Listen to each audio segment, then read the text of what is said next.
Hi, I'm Edwin Samuelson. Welcome to the CineFiles, your weekly film fix. Today we have a guest host, and I want to welcome him. Thank you very much, Eric Cohen, for coming.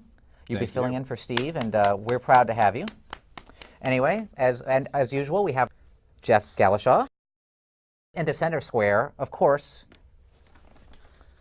I'm the non-gay Paul Lind of this show. All right. All right. Well, today we're going to be discussing a very interesting topic. Today it's going to be underground horrors. Movies that take place in underground spaces, maybe subways, caves, caverns, and horrific events that happen in these caves. It is interesting. It is interesting. We're going to start off with the just recently released Descent, which was made last year and was released in England and was just recently released in America, edited. We were all fortunate to see the uncut version, which has the original ending. And it's a really interesting film. Basically, a woman who had suffered a very traumatic accident involving her husband decides to go with her friends on an underground trip. You know, I guess to say cavern I climbing. would say they would go spelunking or cave exploring. Cave exploring, Underground yes. trip is a little weird. Yeah, yeah. Well, hell, they bring their mining equipment and they're climbing gear and they go underground. Unfortunately, when they go down there, some very horrific events happen to them. Now, well, let's start out with you here, Mike. What do you think of The Descent? It's got a really good buzz, and I need a real good buzz right now. The Descent was interesting and okay and flawed. I think that the cast was good. The lead actress, who is, I guess, your hero, or the one that you're supposed to kind of root for, I don't know if she was a good enough actress to carry the role. But anyway, it was I'll just sum it up like this, and then we'll get it off to Jeff. Please. It was filmed really well, very, very gory, which I appreciate in horror movies these days. R-rated horror films, very gory. Nora J. Noon was in it, who I am in love with. And if she would ever see the show, I love you and you're wonderful. Send us an email at or visit yes! our website. Get in touch with Come Mike. here, Rao. Paul Lind, non-gay. But the storyline just has just major holes in it, and it just, while the monsters that we encounter in the film at first are great in the way they creep up, it just, they weren't scary anymore for some reason. I liked like you said, it's very well shot. It's very atmospheric, and it does have some really good thrills, you know, scary stuff. But the problem for me was with the monsters themselves. I didn't think they were that interesting visually. They're just basically cave monsters. They're like albino, cavemen, they're type. albino monkeys, kind of. Yeah, I mean, and I thought the acting was decent, and I liked the way they took time to tell the story, and you get to know the characters. The ending really doesn't make any sense either. Well, I mean, like I said, plot holes that you could drive a U-Haul through. Now, Jeff, let's get to Jeff. you. What do you think of The Descent? Did you like it? Did you think it was scary? I thought it was interesting. You know, the monsters remind me of Jodie Foster and Nell, only with special effects makeup. The movie, I was happy who the first victim was because I found her character very annoying, and I was disappointed with the lack of girl-on-girl action in the film. True. But other than that, I mean, I liked how, you know, the relationships played out in the film. I found that more interesting. Eric, what did you think of Descent? Do you think did it have any scares for you? Well, what I was disappointed in, I'm a huge horror fan, and the thing that I heard about this film in the pre-press was how effectively scary it is. And I didn't think it was all that scary, to tell you honestly. No. There's nothing about it that was scary. Now, I thought it was very well done. I thought for the budget they had, and I saw Dog Soldiers too, which was made. I thought it was a creative little horror film. But the problem I had with The Descent was there's just a lot of these films, and it goes into like a lot of films that have come out recently, like Wolf's Creek and Hills Have Eye remake, and all these other films, where these normal people are in a situation where they're kind of trapped, and you have these like weird mutated type of villains that are there to like cannibalize them. And it's just gotten to the point where it's like, I can't remember which scene is from which film, and So you're saying that basically the monsters have no interesting, unique traits? They didn't have an interesting, unique trait, and some of the, when you create like a monster or a villain for any kind of piece, whatever it is, as fantastical as the situation is, there's got to be some sort of logic that you have to like stick to. Like, I didn't understand why the male creatures were completely bald, but the female creatures had beautiful long hair. Did you notice that? They had beautiful long hair.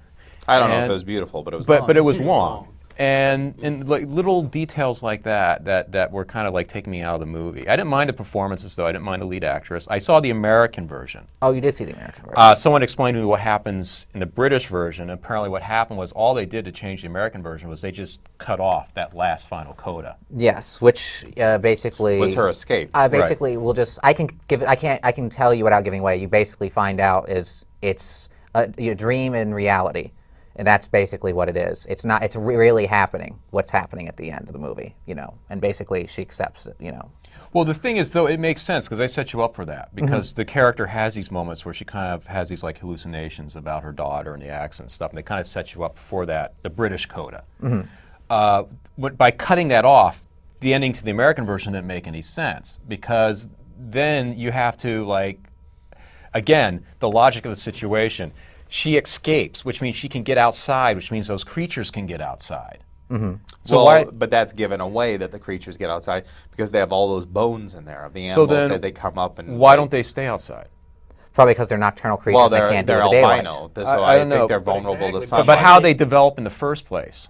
I mean, how they like in order to be those albino creatures, they would have had to been stuck down there for such a long time. You'd think that someone discovered a way out. But see, this is one of the problems with the films. You have to answer all these questions. Maybe I'm just thinking too much. Maybe you're thinking too much. And to have the American girl as another one of the villains, it almost goes back to a 28 Days Later type of thing. Like, you think these little underground creatures are bad. Maybe the American girl is bad. I thought she was interesting. I didn't think she was the villain, though. I thought that her choice... But they made her into a villain for some strange reason. I didn't take it that way. I didn't take it that way either. I don't know. I thought that what she did was logical in the situation, and it just whatever happened to her happened because of the situation, just put everyone in utter confusion. You could interpret it in two ways. That she was regretful what she did, or she did it and she just didn't give a damn. Just seemed weird. I thought she was very good. Natalie Mendoza was her name. She's a singer from Australia. Very good in the movie, actually. I thought she was very attractive, too. Very attractive. The American, right? Yeah, I was also disappointed that there was no girl-on-girl action. Hey, who isn't? That'll bring us to our next film, which is The Cave, which is basically it's a PG-13 horror film, which I am not a very big fan of. But it's a film that actually adds a few little interesting elements. A crew goes underwater to basically get some kind of treasure and is, again, attacked by what? Creatures. I actually like the creatures a lot more in The Cave than I did in The Descent. So do I. And there was a really weird spin on them, which I kind of liked but kind of didn't like. I don't know what I even felt about it. It was just such a weird little way to end The Cave. But anyway, I like the actors involved. I thought I'd hate them, but I actually didn't mind them. The black guy did not die at the end. Thank God. I'm shocked at that. Which is amazing. The black. I thought he was a god. I thought Maurice Chestnut was going to bite the dust. American. It's Morris Chestnut. Actually, I got to give it 10 points for originality that the black guy didn't die. And I know, Jeff, you're happy about that. Exactly. Because it's just every horror movie. And I like the lead actor from Invasion from the ABC series. You're talking Cole Hauser or no, Cole Hauser. You're thinking of Eddie Cibrian. Eddie Cibrian. I liked him quite a bit, and Cole Hauser was good. For a movie that I thought I was going to loathe, I actually didn't mind it. Good special effects, but really cool-looking creatures, because you never really got a good idea what they looked like. Very, very demon, alien-esque type bat creatures things. I don't know. For what it was, I enjoyed it. I thought it was a fun check your brain at the door movie. What about you? Did you enjoy it? I thought it was okay. I didn't think it was particularly memorable after I saw it. I thought there's some interesting little elements that reminded me of other movies. For some reason, I kept thinking Journey to the Center of the Earth. With the way they escaped and everything. And I don't know if it was an intentional throwback or not, but I kind of like that part of it. I agree with you. I think the creatures are more interesting in this one than I think The Descent is a better film. I'll agree with him on that. I think it's better shot and shows more originality. I think it shows more originality, but I think The Cave, for me, felt like a made-for-TV movie. It does feel like a made-for-TV movie with a little bit more money, and the problem to me... I'm not sure I like the whole thing. I like the idea with the guys of changing into... Yeah, it was a virus. That's what I thought. Sort of like a mutation. I thought that was kind of Do you like that, right? The mutation was actually an interesting twist on it. Aspect of it. I see where they're trying to go with that, but I just thought... And I like the intro to The Cave. I like that intro with them raiding a church and having this whole old Serbian or old Hungarian church having all the crosses, saying demons are going to come up from this particular cave. I thought it was a nice setup. I don't know. Like I said, I thought it was a lot better than I expected. I guess when something supersedes your expectations, whereas The Descent went below my expectations. So I guess that's this is the why. thing, though. I liked how I liked the idea that the Cole Hauser character. You thought they were setting you up to think that because he's turning into this thing, he's leading them to their doom. Right. And it turns out no, he is trying to save them. Right. However, what's her name? Who decides to climb up the rock first? Piper Perabo, whatever her name. Yes. Well, obviously that was a bad idea when she did it. So why did they decide to do it again? You know what I mean? She climbed up the mountain face. The monster was up there. She gets killed. They see it happen. So what do they decide to do? They decide to do the same thing. Was it just me, or was that like the least gory killing scene in a movie? Well, it's a PG-13 horror film, Yeah. and you can't get too violent. I mean, there's one thing I want to mention about The Cave that really irked me. I mean, I liked a lot of things about it, but the thing that bothered me, and I think you'll agree with me on this, Jeff, the movie, unlike The Descent, which is really well shot and you can see everything, The Cave is so dark, it's really hard to see certain things that happen in the movie. I don't know if it was not lit properly. No, I agree with you too. Yeah, I agree. Especially underwater scenes. There's like you just got sick of all that stuff. It was confusing. And it's not. I saw this in the theater. What I told you my interesting experience seeing it that way. With the couple with their 2 children. And I saw it there. I had the same problem. I brought it home, turned the brightness all the way up. I still had the same problem. So I think it's just basically poor lighting. I can understand they wanted to keep the creatures in the darkness, but it was just a little over. No, I agree with you 100%. If you check out, folks at home, if you check out the DVD of The Cave, there is an interesting extra on there talking about real-life cave explorers, underwater cave explorers, and it's a really interesting documentary. And they use some of that footage of these cave explorers to put it into the regular movie of The Cave. Very interesting. So what would you say is a better movie? Which one did you enjoy more, The Descent or The Cave? I think The Descent is a better, it's a more well-made movie. I guess if that's the worst Let's English. say it's better made. It's better made. It shows a little bit more creativity, especially on such a small budget. I do like the fact that the guy from The Descent obviously stole his ideas of soundtrack off Carpenter. It was shameless on that. But like I said, The Cave was not that bad. It was, if you need 2 hours to kill. If it shows up on USA, watch it. It's a fun rental. What about you, Jeff? I liked The Descent a little bit more, but I'm kind of biased because I'm a big Piper Perabo fan. So even though she had like 4 lines in the whole movie. Well, wouldn't that mean you like The Cave more? No, I gotta say The Descent I was more entertained at least with, but one of the reasons why I liked The Cave so much was probably I liked each cast member, whereas with The Descent I didn't know half of the cast. Yeah.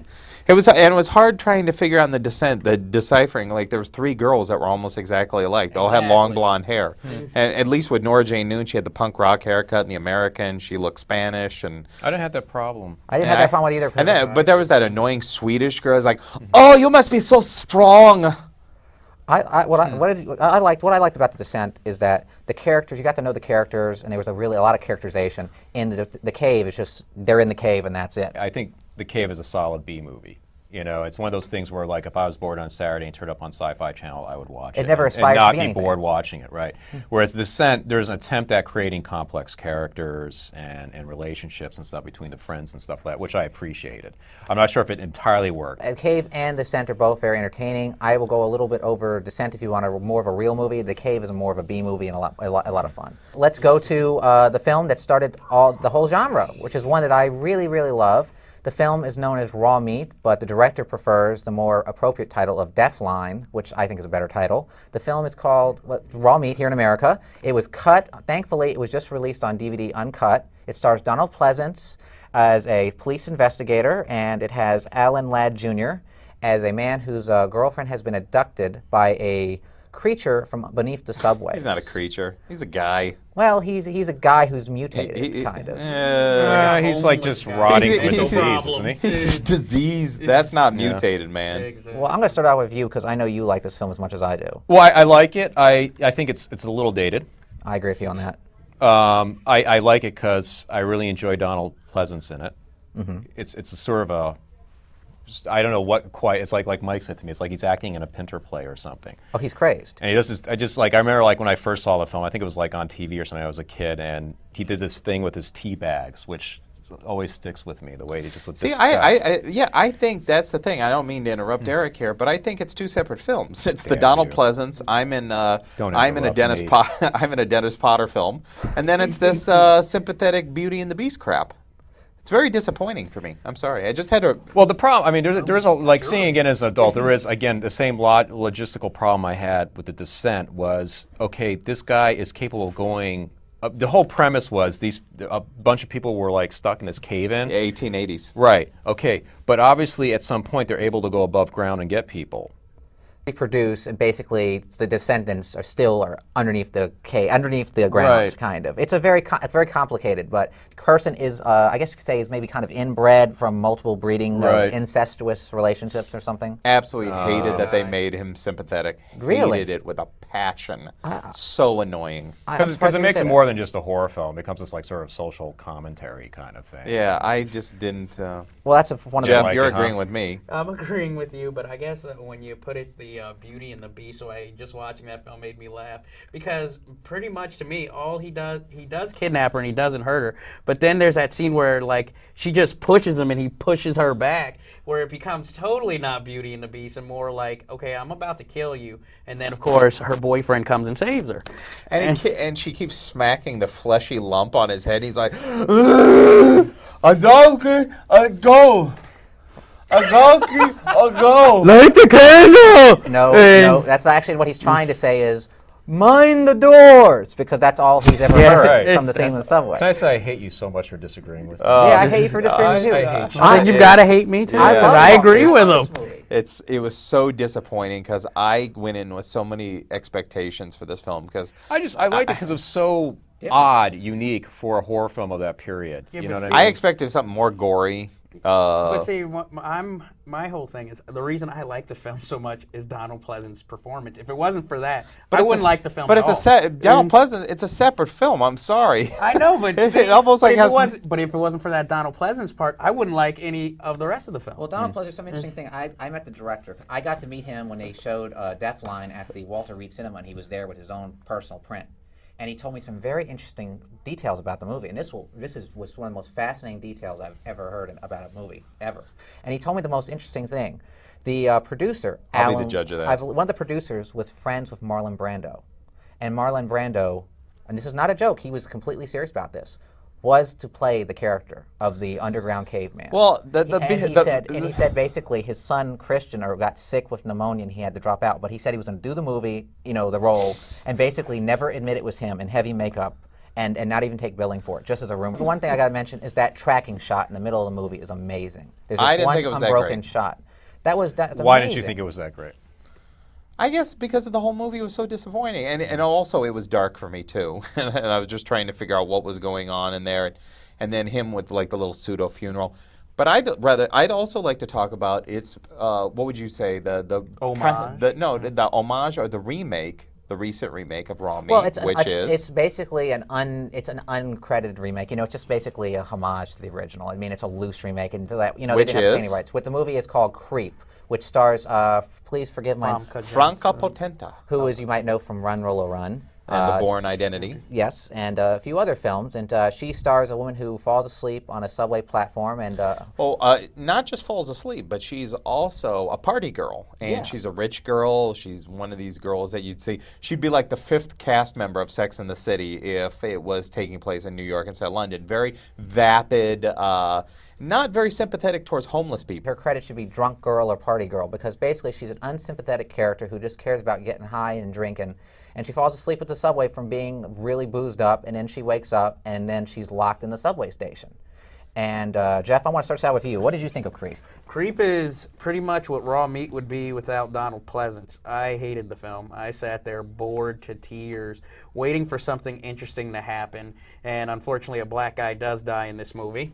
And not that his character was given that much to do anyway. I didn't like the film at all. I just was like, why am I watching this? What I liked about it, and we discussed, I shouldn't say that we have our own show besides the show, but I like the fact that the villain wasn't sympathetic, and I liked that the more the film went on, the more devious and evil this guy truly was. He wasn't like, I thought, oh, they're going to make him unsympathetic again. They're going to make this guy that, instead of having this person that was raised in a subway tunnel deep within the bowels of the earth, he was raised in the subways, but more as a medical experiment. I liked all the cinematography on the subway platforms. I thought it was really well lit, had a very stylish look. and I loved the characters of the two homeless people. I thought they were very interesting, and I thought they were the most sympathetic people in the movie. And you really feel sorry for this guy when something happens to somebody, which the girl, his girlfriend.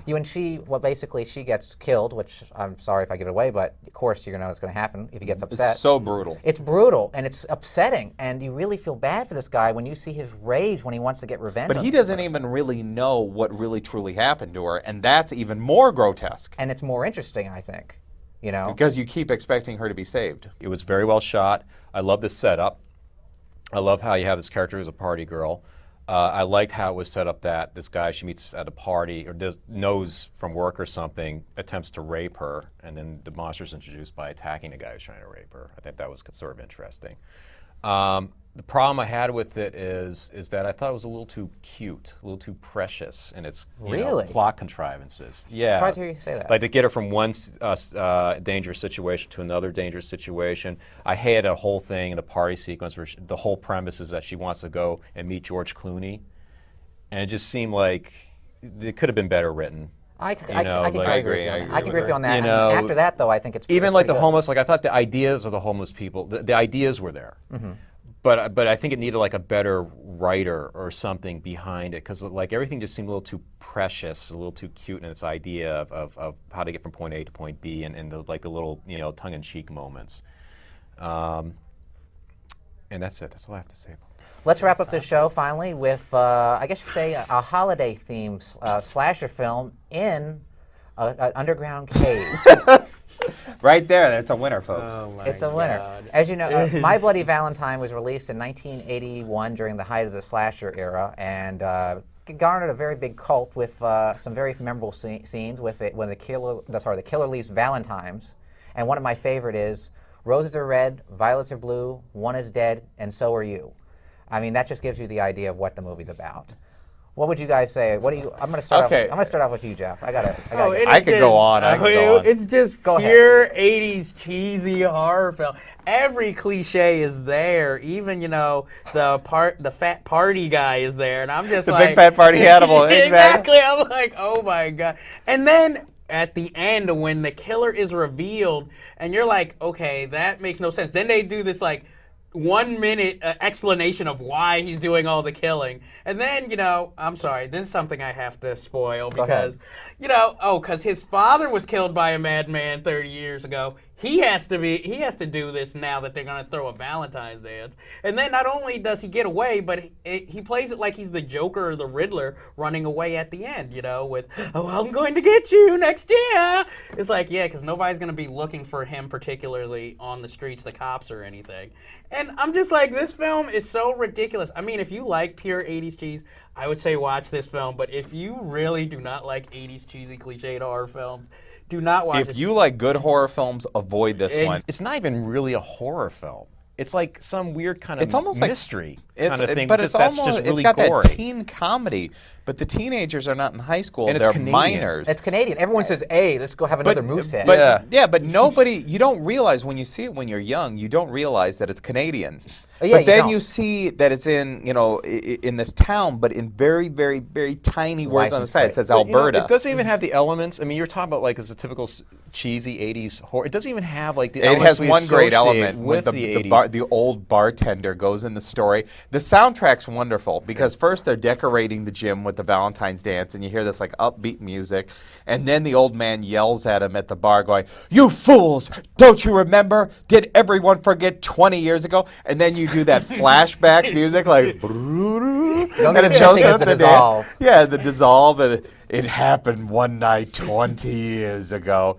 And there's so many wonderful moments in there, like they're talking about the murders that took place 20 years ago, and they're talking to a doctor, and they're like, well, what about that, what about what happened 20 years ago? And the doctor goes, oh, you mean back in those mines? Those were terrible murders. As if, like, the other murders, not so bad, but those were terrible murders. You forgot to mention some of my favorite cheesy moments. There's a scene where the guy gets a package and he opens it and he finds, like, a heart, and he goes, acting. No, he does this. He just goes, oh, it's happening again. It's happening again. No. There's a scene that's just ridiculous. Where there's the janitor who is I'm gonna get these kids, and he has this fake minor in a closet, and he goes back 4 or 5 times because it's so funny to him. And then of course the 5th time, oh my God, it's the killer, and then it just. The thing I love too is the guy talks like a pirate. He goes, "I'll show those kiddies." Or how about this one? Well, you can really tell no, they don't say, hey, let's have a moose head, eh? They don't do that. But what they do say is it's not about him. It's not about him at all. That one. And then when the guy who comes back from making so many mistakes out west, that's what he's like. I made so many mistakes out west. I came back, and he's going to his old girlfriend, and he just grabs her by the head and goes, I'm so sorry. I'm so sorry. And that's great. And then when he attacks Mabel's laundromat, the owner, Mabel, and the laundromat, what's great is the killer approaches her. She opens every single dryer door to get in his way. Because if you're going to stop a killer, you open up 16 dryer doors to get him past that. Oh, it's a piece of crap, but man, is it fun. It's very entertaining. It really does bring back the 80s. If you grew up in that time period, I think that's the best one to recommend if you just want, for nostalgia purposes. All I'm going to say is if you rent My Bloody Valentine and you enjoy it, wonderful. If you don't enjoy it, I'm so sorry. I'm so sorry. What's this about? But what's great is there's a big fat party guy. My Bloody Valentine. It ain't no Madman Mars. And on that note, I think we'll close up this show. Definitely a very interesting show. I think the one we can recommend most is probably The Descent. Would you guys agree with me on that? Nope. What would you recommend the most? I recommend The Descent. What would you say? I don't know. Of all the ones we reviewed today. My Bloody Valentine, baby. Yes, after he goes on the trash for half an hour. All right, on that note, thank you so much, and we'll see you next week. Bye, everyone.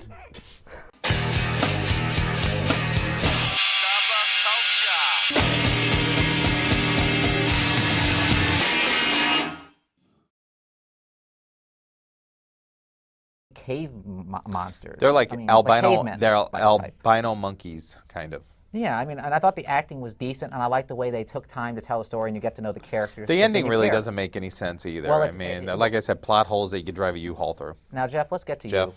What do you think of The Descent? Did you like it? Did you think it was scary? I thought it was interesting. The monsters remind me of Jodie Foster and Nell, only with special effects makeup.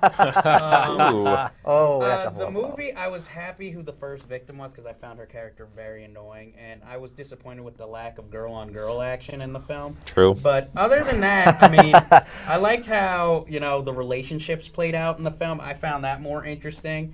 Eric, what did you think of Descent? Do you think did it have any scares for you? Well, what I was disappointed in, I'm a huge horror fan, and the thing that I heard about this film in the pre-press was how effectively scary it is. Yeah, go ahead. Get it off to Please, Jeff, please. It was filmed really well, very, very gory, which I appreciate in horror movies these days, R-rated horror films, very gory. Nora J. Noon was in it, who I am in love with. And if she would ever see the show, I love you and you're wonderful. Send us an email at or visit yes! our website. Get in touch with Come Mike. here, Rao. Paul Lind, non-gay. But the storyline just has just major holes in it, and it just. While the monsters that we encounter in the film at first are great in the way they creep up, it just they weren't scary anymore for some reason. I liked like you said, it's very well shot. It's very atmospheric, and it does have some really good thrills, scary stuff. But the problem for me was with the monsters themselves. I didn't think they were that interesting visually. They're just basically trip. I guess you say cavern I climbing. would say they would go spelunking or cave exploring. Cave exploring. Underground yes. trip is a little weird. Yeah. Well, hell, they bring their mining equipment and they're climbing gear and they go underground. Unfortunately, when they go down there, some very horrific events happen to them. Now, let's start out with you here, Mike. What do you think of The Descent? It's got a really good buzz, and I need a real good buzz right now. The Descent was interesting and okay and flawed. I think that the cast was good. The lead actress, who is, I guess, your hero, or the one that you're supposed to kind of root for, I don't know if she was a good enough actress to carry the role. But anyway, it was I'll just sum it up like this, and then we'll.